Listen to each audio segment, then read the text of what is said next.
The third module in our Introduction to Hazard Identification and Risk Assessment is Risk Evaluation.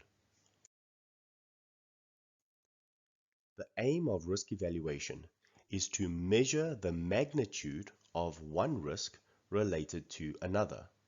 The aim is also to establish the impact, whether financially or otherwise, that the risk would have on the organization. Other terms such as risk analysis and risk assessment are sometimes used, and generally include activities of risk identification and risk evaluation. Whichever term is used, all of them mean the determination of the frequency or likelihood of the occurrence and the potential severity or consequence. Loss frequency is a direct measure of the frequency at which a particular loss occurs over a given period of time. Now, all incidents must be reported even if no loss occurred. An increase in minor injuries should be taken as an indication of a deterioration of a situation. This is an important database for risk evaluation. Now, what does this mean? Well, even if you have a specific risk that hasn't actually caused any loss yet, it doesn't mean that it mustn't be identified, evaluated, and mitigated where possible. But where minor or green rated risks are continuing to occur day to day, this becomes an indication that certain specific safety procedures or your control measures are deteriorating over time.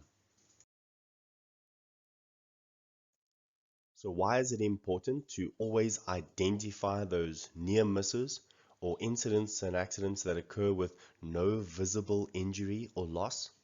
Well, this is represented by Frank Bird's incident ratio.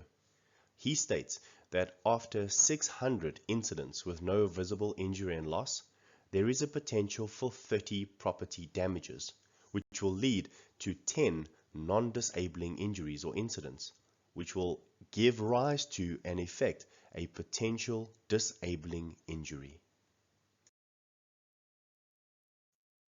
So it is important to bear in mind that the extent of a loss is not limited to the cost to replace or repair.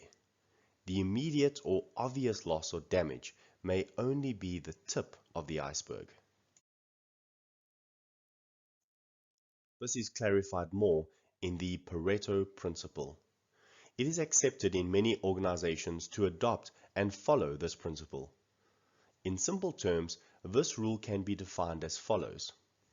80% of the losses will normally be associated with 20% of the exposure, or as the extent of the loss doubles, the claims frequency will halve.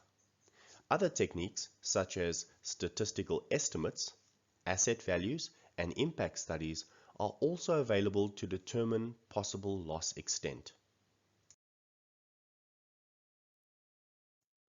So to understand the extent of loss, we can go back to Frank Bird, here represented by the actual cost of an accident.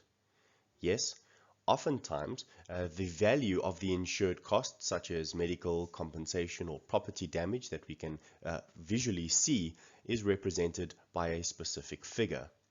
But there are also uninsured costs, such as insurance excess, uninsurable loss, such as wages, training, overtime. Then there's the delay of production or interruption in the tasks or projects that we are performing. Going even further, there is uninsured property damage. What about the tools that were damaged, the equipment, or additional production delay?